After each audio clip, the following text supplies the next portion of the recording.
زوہا بہت زیادہ ایکسائٹیڈ تھی۔ سارا سامان اس نے رات میں ہی پیک کر لیا تھا۔ ابھی وہ بس 5 منٹ میں ہی نکلنے والی تھی کہ کس کی دوست نے اسے کال کی تھی کہ تم جلدی سے باہر مین روڈ پر آ جاؤ، ہم تمہیں وہاں سے پک کر لیں گے۔ میڈم نے کہا ہے کہ ہمارے پہنچنے سے پہلے ہی وہاں پر پہنچ جانا۔ یہاں سے وہاں تک کا راستہ صرف اور صرف 1 منٹ کا تھا۔ وہ جیسے ہی اپنے کمرے سے باہر نکلی، کسی فولادی چیز سے جا کر ٹکرا گئی۔ ہائے اللہ، میں مر گئی۔ اوف، یہ کیا بدتمیزی ہے؟ دیکھ کر نہیں چل سکتے کیا؟ اس کو لگ رہا تھا کہ ولید ہوگا، کیونکہ اس حویلی میں صرف ولید صاحب کو ہی صبح جلدی اٹھنے کی عادت ہے۔ آج کل ایک لڑکی نے نہ جانے کیسے ان کو لفٹ کروا دی تھی، بس اس لڑکی کے لیے وہ اپنی باری بنانے کے چکروں میں لگے ہوئے تھے۔ صبح سویرے اٹھ کر جاگنگ پر جاتا اور پھر وہاں سے جم جاتا۔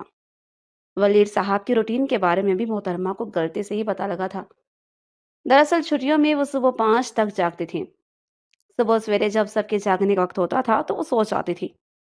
اکثر ہی صبح جب اسے بھوک لگتی تھی تو وہ کچن میں کھانے کے لیے جاتے، تب وہاں پر اس کی ولید سے ملاقات ہو جاتی۔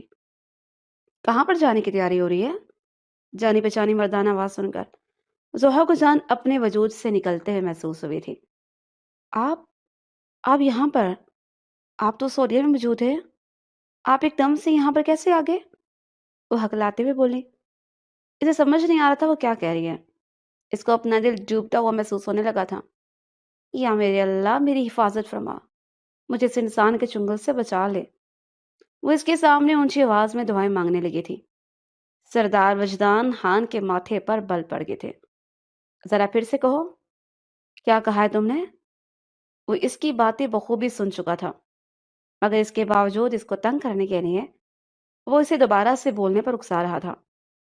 میں بس یہ کہہ رہی تھی کہ اللہ تعالیٰ آپ کو بہت پیاری بیوی دے، بالکل آپ کی طرح میٹھی۔ یہ کہہ کر اس نے گردن چکا لی اور بوڑھے بوڑھے منہ بنانے لگی۔ جو سوال پوچھا ہے مجھے اس کا جواب دو۔ وہ صبح سویرے ہی واپس آیا تھا۔ کچن میں کھڑا اپنے لیے کافی بنا رہا تھا کہ ملازمہ کو ٹفن پیک کرتا ہوا دیکھ کر حیران رہ گیا۔ یہ سب کس کے لیے ہو رہا ہے؟ کیا کوئی سفر پر جا رہا ہے؟ جی صاحب جی، وہ چھوٹی محترمہ کا ٹرپ ہے اور وہ اپنے ٹرپ پر جا رہی ہیں۔ کس کی اجازت سے؟ اس نے کاٹرا لہجے میں کہا تھا۔ صاحب جی، اب مجھے تو اس بارے میں کچھ بھی معلوم نہیں ہے۔ میرا کام ہوتا ہے ان کے حکم کی تعمیل کرنا، باقی وہ جو مرضی کریں۔ میں کون ہوتی ہوں ان سے سوال جواب کرنے والی؟ انتہائی عاجزی سے جواب دے کر وہ دوبارہ سے ٹفن پیک کرنے میں مصروف ہو گئی تھی۔ اس نے بھی زیادہ قریبنا مناسب نہیں تھا، کیونکہ اس نے اندازہ تھا کہ سوال کا جواب اب صرف اسی لڑکی سے ہی مل سکتا ہے۔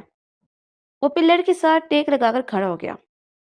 جن قدموں سے باہر نکلی ہو، انہی قدموں سے واپس چلی جاؤ، تم کہیں بھی نہیں جا رہی۔ اب میرے ساتھ اتنی بڑی زیادتی نہیں کر سکتے۔ زوہا نے گھڑی پر ایک نظر ڈالی۔ صرف 2 منٹ ہی باقی رہتے تھے۔ اس کا دل کہہ رہا تھا کہ سامنے کھڑے انسان کا گلا دبا دے، جو ایک عذاب کی طرح اس کے سر پر نازل ہو گیا تھا۔ میری بات سنیں، میں آپ کی بیوی نہیں ہوں جو آپ ہر وقت مجھ پر اپنا حکم چلاتے رہتے ہیں۔ یہ حکم چاہ کر اپنی بیوی پر چلائیے گا۔ ہینگ کیوں ہو گئی ہو؟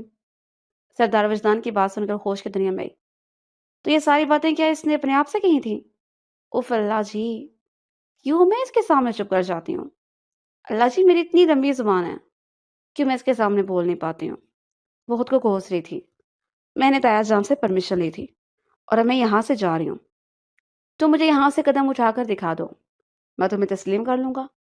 جس انداز میں سردار وجدان نے اسے قدم اٹھانے کے لیے کہا تھا، وہ الٹے قدموں واپس چلی گئی تھی۔ اس کی عزت اس کے لیے سب سے بڑھ کر تھی۔ اس انسان کا کوئی بھروسہ نہیں تھا۔ وہ واقعی سب کی موجودگی میں اسے حویلی سے باہر پھینکنے کی صلاحیت رکھتا تھا۔ میں تایا جان سے خود اس بارے میں بات کروں گی۔ انہوں نے کچھ زیادہ ان کو آزادی دے دی ہے اور یہ اپنی مرضی کرتے رہتے ہیں۔ میں کوئی ان کی غلام ہوں جو ہر بات تسلیم کر لوں گی؟ میں بھی اب ان کی کوئی بات نہیں مانوں گی۔ وہ غصے سے پاؤں ٹینچ رہی تھی۔ اس کا بس نہیں چل رہا تھا کہ وہ ساری دنیا کو آگ لگا دے۔ اس نے ایک نظر اپنے سامان پر ڈالی اور پھر سے اسے غصے سے اٹھا کر زمین پر پھینک دیا۔ میری تو قسمت ہی خراب ہے، قسمت سے زیادہ تو میری زندگی خراب ہے۔ لوگ کہتے ہیں میں اچھے نصیب والی ہوں جو اس حویلی میں پیدا ہو گئی ہوں۔ میرا بس چلے تو آج ہی اس حویلی سے فرار ہو جاؤں۔ جہاں پر میری مرضی کی کوئی اہمیت نہیں ہے۔ جو کرو اس جلاد کی مرضی سے کرو، اگر اس کی بات ماننے سے انکار کرو تو فوراً ہی دھمکیوں پر اتر آتا ہے۔ پتہ نہیں اس کے پاس ہمارے خلاف اتنے ثبوت کہاں سے آتے ہیں، مگر میں بھی اپنے نام کی ایک ہوں۔ میں بھی اب ان سے حساب کتاب برابر کر کے رہوں گی۔ انہوں نے جو کچھ کیا ہے میرے ساتھ، اس کا جواب ان کو دینا ہی پڑے گا۔ وہ اس کے بعد سوئی نہیں تھی، بلکہ سب کے اٹھنے کا انتظار کرنے لگی تھی۔ سب لوگ ناشتے کے ٹیبل پر بیٹھے ہوئے تھے جب وہ مسکراتے ہوئے لہجے میں بولی، دادی جان، آپ کو پتہ ہے سردار وجدان صاحب کو محبت ہو گئی ہے۔ نوالا اس کے گلے میں اٹک گیا تھا۔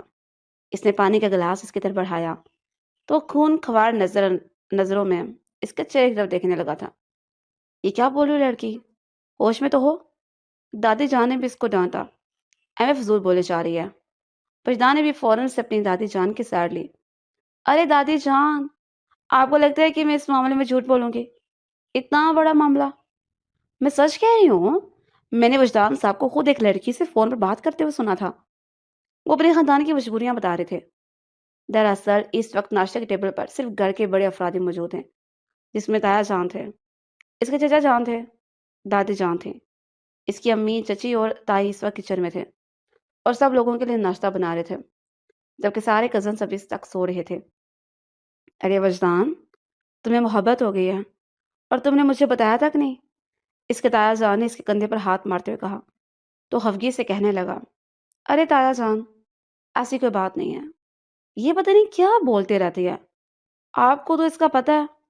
تایا جان، آپ جانتے ہیں کہ میں کوئی بھی بات ثبوت کے بغیر نہیں کر سکتی۔ اگر آپ کہیں تو میں ابھی آپ کو ثبوت دکھانے کے لیے تیار ہوں۔ مجھے تو اس لڑکی کے بارے میں معلوم ہے، میرے پاس تو اس کی تصویریں بھی پڑی ہوئی ہیں۔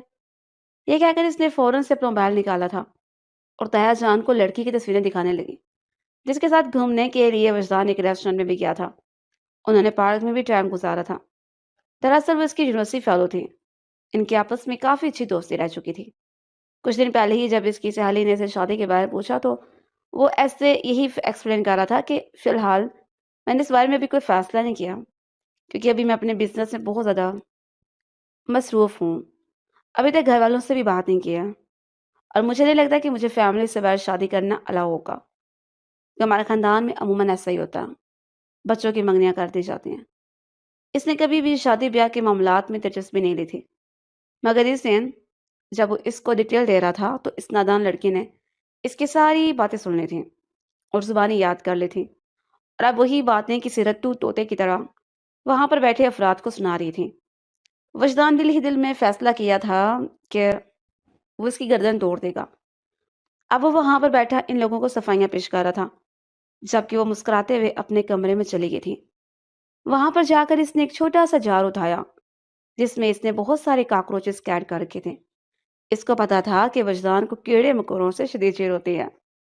کیڑے مکوڑوں کو دیکھ کر اس کو گھن آتی تھی، اس کی طبیعت بھی خراب ہونے لگتی تھی۔ وہ اسے ڈرتا نہیں تھا، لیکن عجیب سی کوفت تھی جو اس کو محسوس ہوتی تھی۔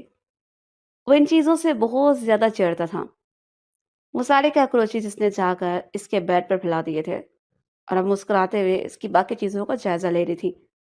کیا آج کے لیے اتنا کافی ہے؟ اس نے شیشے میں نظر آتے ہوئے اپنے عکس سے سوال کیا اور پھر اپنے کندھے کو تھپکتے ہوئے بولی، آج تم نے بہت زیادہ کام کیا، آج کے لیے بس اتنا ہی کافی ہے۔ وجدان صرف اتنا ہی برداشت کر پائے گا، اس کی ہمت اس سے زیادہ برداشت کرنے کی نہیں ہے۔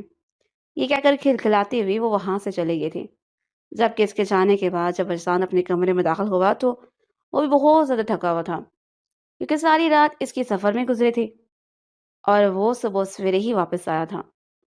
وہ اپنے بیڈ پر گرا ہی تھا کہ کوئی چیز اس کے پیٹ کے اوپر سے گزری۔ اس کو عجیب سی جھنجھلاہٹ ہونے لگی۔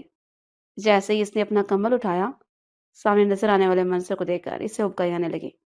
اس لڑکی کو اب میرے چنگل سے کوئی نہیں بچا سکتا۔ وہ تن فن کرتا ہوا اس کے کمرے میں گیا اور زور زور سے اس کا دروازہ بجانے لگا، مگر وہ اپنے کانوں میں ہیڈ فون لگا کر گہری نیند کی وادیوں میں جا چکی تھی۔ اس کے لبوں پر ایک شرارتی سی مسکراہٹ پھیلی ہوئی تھی۔ کیا ہوا تھا کہ اگر وہ ٹرپ پر نہیں گئی تھی، اس نے گھر پر ہی بہت زیادہ انجوائے کر لیا تھا۔ وہ اب اپنے آپ کو یہی تسلیاں دے رہی تھی۔ دادی جان، اور ویسے میں سوچ رہی ہوں کہ مجھے باہر جا کر تعلیم حاصل کرنی چاہیے۔ پاکستان کی ایجوکیشن کا معیار میرے مطابق نہیں ہے۔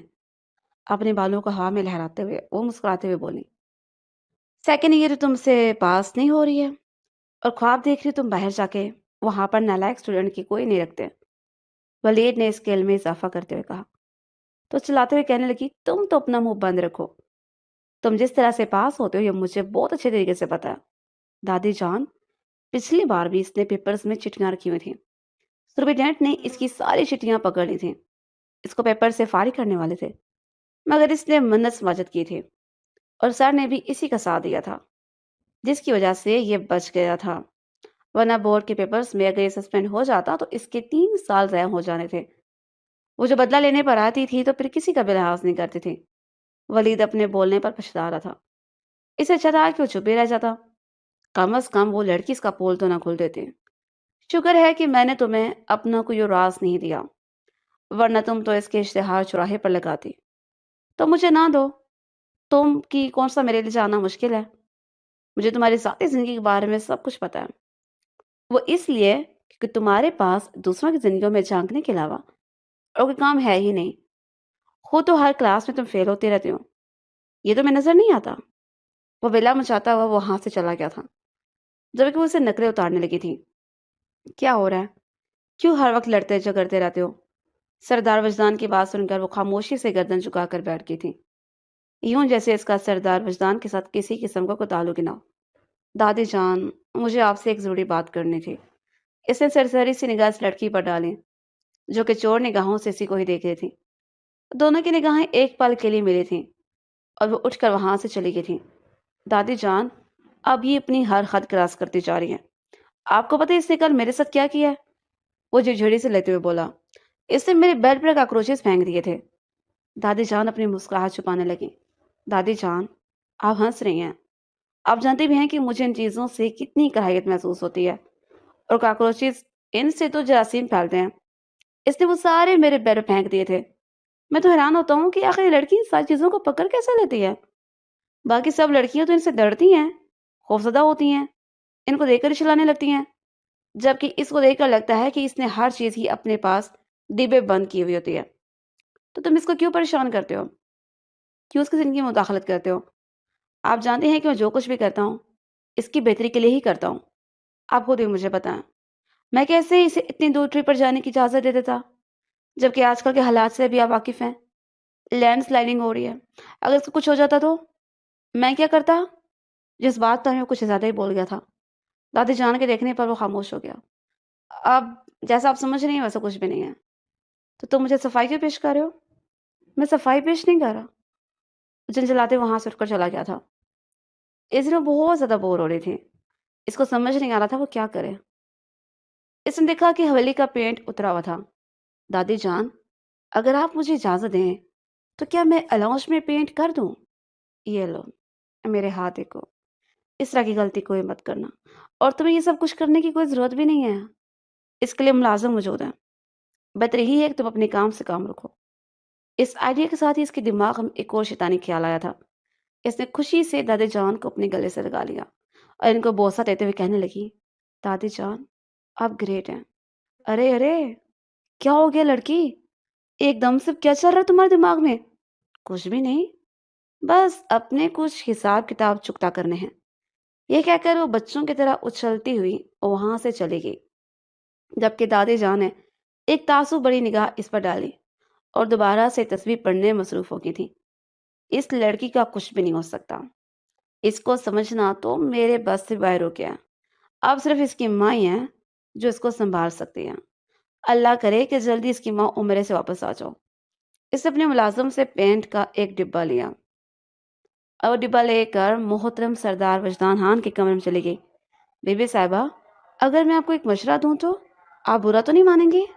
نہیں، مجھے تمہارے مشورے کی کوئی ضرورت نہیں ہے، میں جانتی ہوں کہ تم کس کے بارے میں بات کرنے والی ہو۔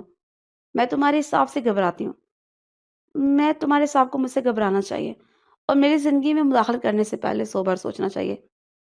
تمہیں پتا ہے کہ اس بار اس نے کیا کیا ہے؟ میرے گریڈز اس نے سب حویلی والوں کو دکھائے ہیں۔ بی بی صاحبہ، آپ اگر تھوڑی سی محنت کر لیا کریں تاکہ آپ کو اس طرح کی کوئی بھی فکر لاحق نہ ہو۔ او ہیلو، زیادہ فری ہونے کی ضرورت نہیں ہے، شیر خان بنو، میرے ابا نہ بنو۔ اس نے وہاں سے جانے کا اشارہ کیا اور خود کام میں مصروف ہو گئی تھی۔ اس نے پنک کلر کا سارا پینٹ دیواروں پر کیا تھا اور اب اس پر سنڈریلا کی پینٹنگ بنا رہی تھی۔ پینٹنگ کرنے میں تو وہ بچپن سے ہی بہت زیادہ ماہر تھی۔ اس کے ساتھ وہ لہرا لہرا کر گانے گا رہی تھی اور خود کو پرنسس تصور کر رہی تھی۔ اس کے لبوں پر ابھی بھی ایک شرارتی مسکراہٹ پھیلی ہوئی تھی۔ اس نے ایک پنک کلر کی بیڈ شیٹ اپنے کمرے کے لیے منگوائی تھی، لیکن اب اس نے وہ بیڈ شیٹ اس کے بیڈ پر پھیلا دی۔ واو، میرا ڈسنی پرنس! یہ کہہ کر وہ اونچی اونچی آواز میں ہنسنے لگی۔ اس کی شکل یاد کر کے مسرور ہو رہی تھی کہ جب وہ شخص اس کمرے کو دیکھے گا تب اس کا کیا حال ہوگا۔ ہائے، کاش میں اس کے چہرے کی فرسٹ ایکسپریشن دیکھ سکتی، لیکن کوئی بات نہیں، اتنا ہی کافی ہے کہ وہ میری وجہ سے چوکنا ہو جائے گا۔ اس کے کمرے کی دیواروں پر پینٹ کرنے کے بعد وہ اس کی کبڈ کے سامنے جا کر کھڑی ہو گئی تھی اور اب وہاں پر بھی مختلف پرنسس کی شکلیں بنانے لگی۔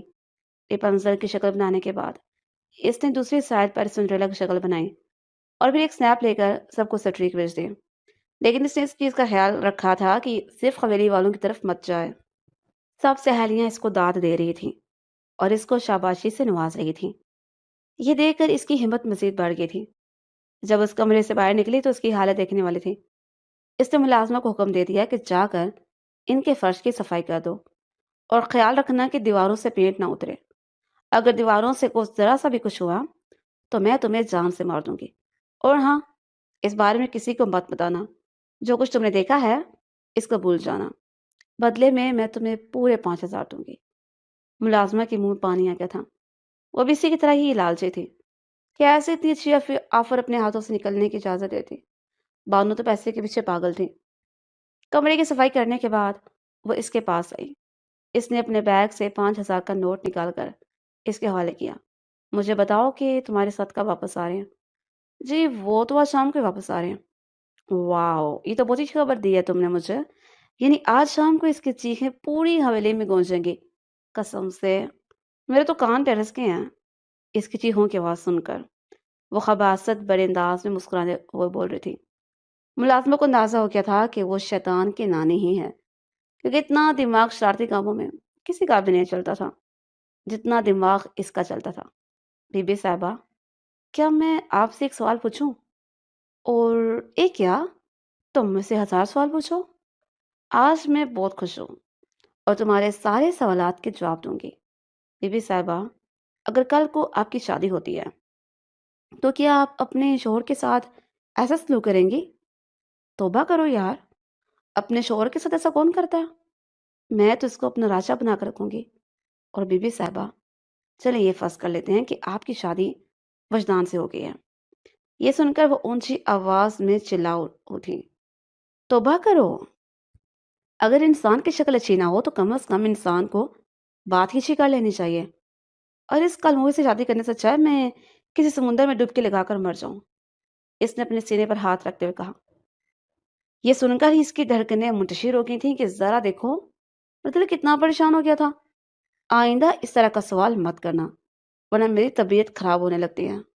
اس کے جانے کے بعد اس نے سوچ کر جھنجھوڑ لی تھی، توبہ توبہ، اللہ تعالیٰ وہ انسان کسی کے بھی نصیب میں نہ لکھے۔ اللہ تعالیٰ سب کی بیٹیوں کے نصیب بہت اچھے کرے۔ یہ کہہ کر وہ دوبارہ سے پینٹنگ بنانے مصروف ہو گئی تھی۔ شام تقریباً 5 بجے کا وقت کے ساتھ باہر جب اسے شور کی آواز نہیں دے رہی تھی، وہ اونچی اونچی آواز میں گانا گانے لگی تھی، اور پھر تھوڑی ہی دیر کے بعد اس نے اپنے کمرے میں ٹھکان کر دیا تھا۔ اس کے کمرے سے آنے والی میوزک کی آواز سن کر وجدان کا پارا مزید ہائی ہو گیا تھا۔ سارے حویلی والے اس سے ڈرتے تھے۔ کسی میں بھی اتنی ہمت نہیں ہوتی تھی کہ وہ اس کے سامنے اونچی آواز میں بات کرے، اور رکھ یہ تھی جو دن بدن اس کا نقصان پر نقصان کیے جا رہی تھی۔ نہ تو وہ کسی کے قابو میں آتی تھی اور نہ ہی کسی کو خاطر میں لیتی تھی۔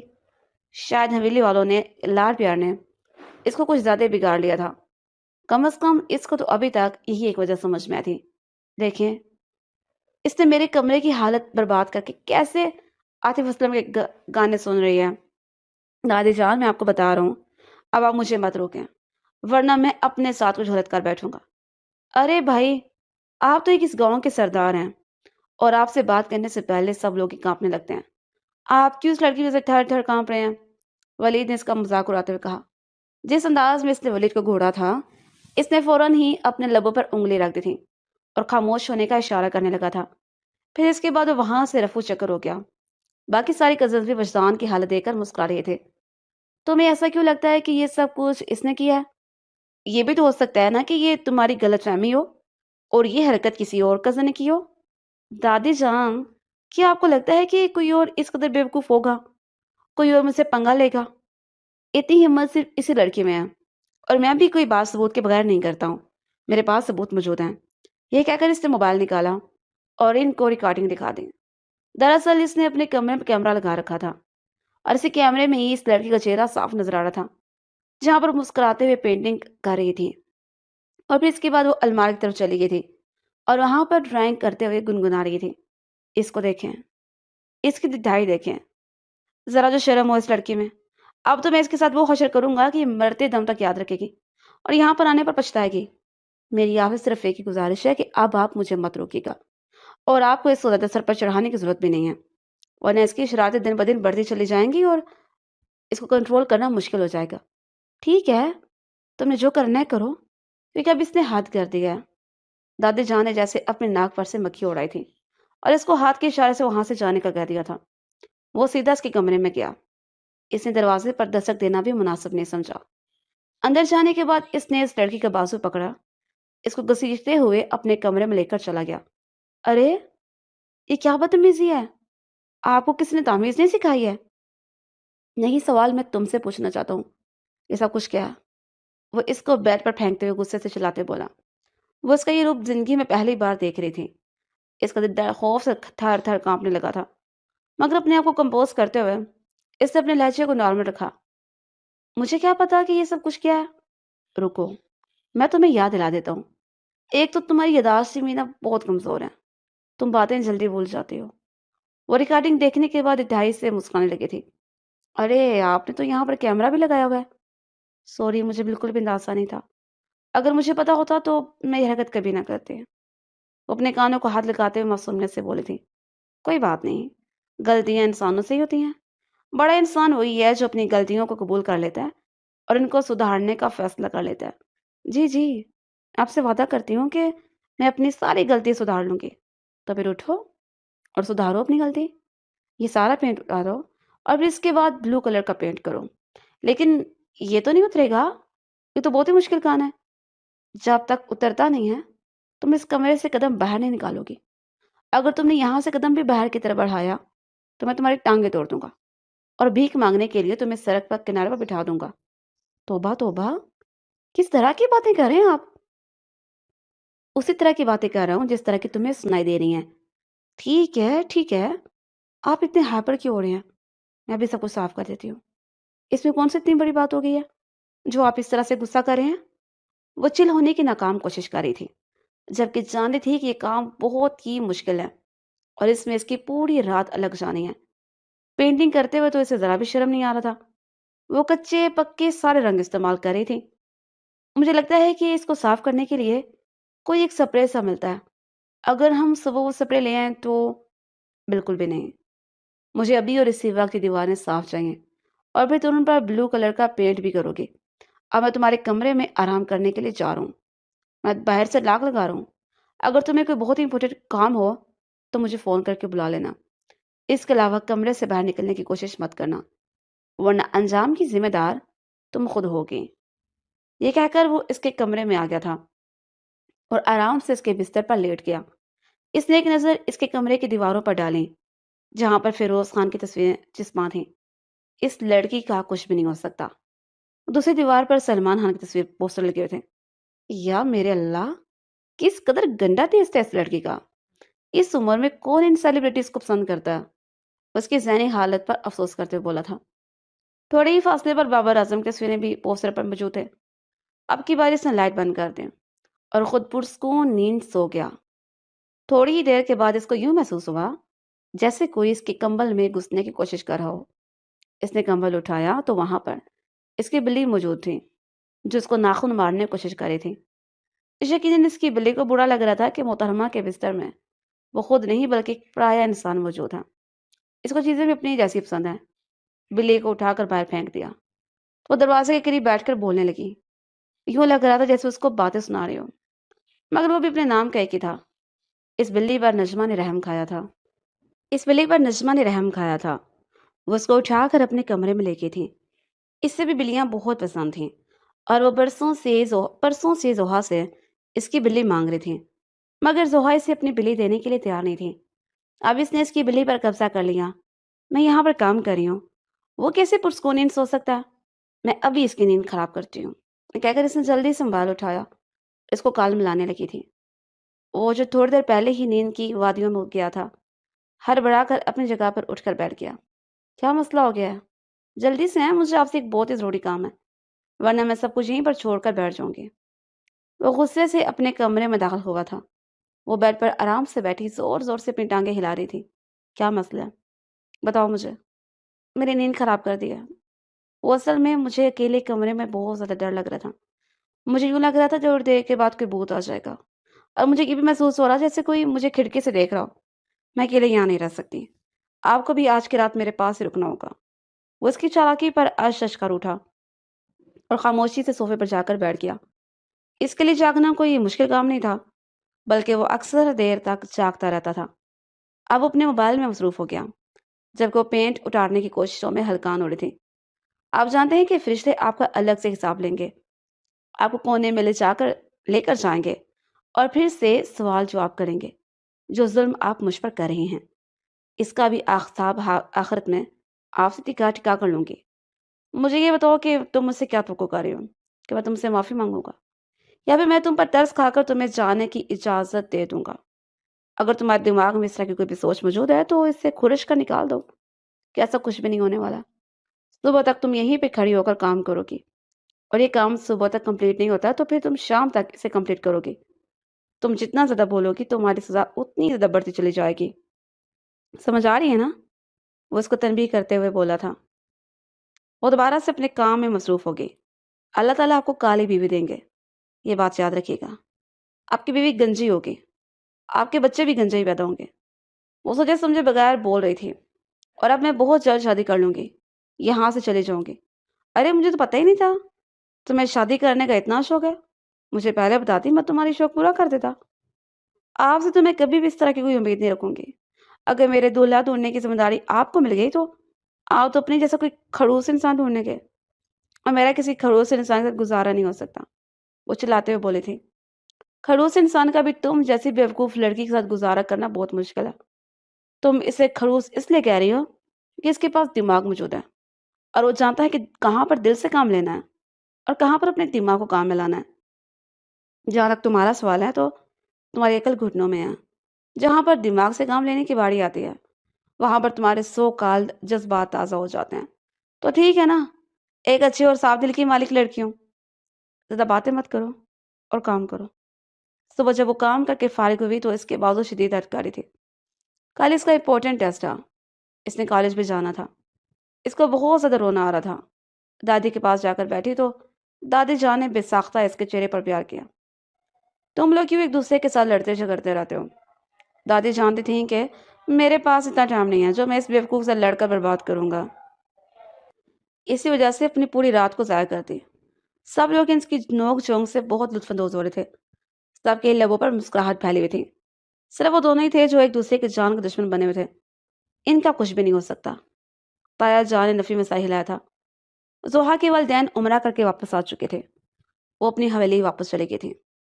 اس کے جانے کے بعد پیچھے ایک یکدم ہی بیرون کی چھا گئی۔ اب حویلی میں ایک گہرا سناٹا چھایا رہتا تھا۔ دادی جان ہمیشہ اس کا نام لیتی تھیں اور اس کو یاد کرتی تھیں۔ ان کی آنکھیں بار بار آنسوؤں سے بھیگ جاتی۔ وہ دن میں 5 بار زحا کو کال کرتی تھیں، اسے یہ پوچھتی کہ اب تم کب رہنے کے لیے آؤ گی؟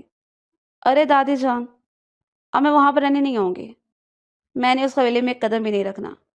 جتنا ذلیل آپ کے پوتے نے مجھے کیا ہے یہ سب کچھ میں کبھی بھی نہیں بھولوں گی، وہ حویلا مچاتے ہوئے جواب دیتی۔ وہ نہیں جانتی تھی کہ جس حویلی سے وہ بھاگ رہی ہے وہ ساری عمر کے لیے اس کے نصیب میں لکھتی گئی ہے۔ اس رات وہ اپنے کمرے کی بالکونی میں کھڑی تھی جب اچانک ہی اس کی نظر بلیک کلر کی پراڈو پر پڑی۔ وہ جانتی تھی کہ گاڑی کس کی ہے اور اب انسان ہمارے گھر میں کیا ڈھونڈنے کے لیے آیا، وہ سوچ کر رہ گئی تھی۔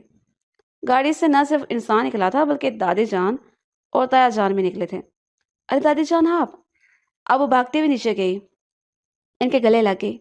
میری پیاری بچی،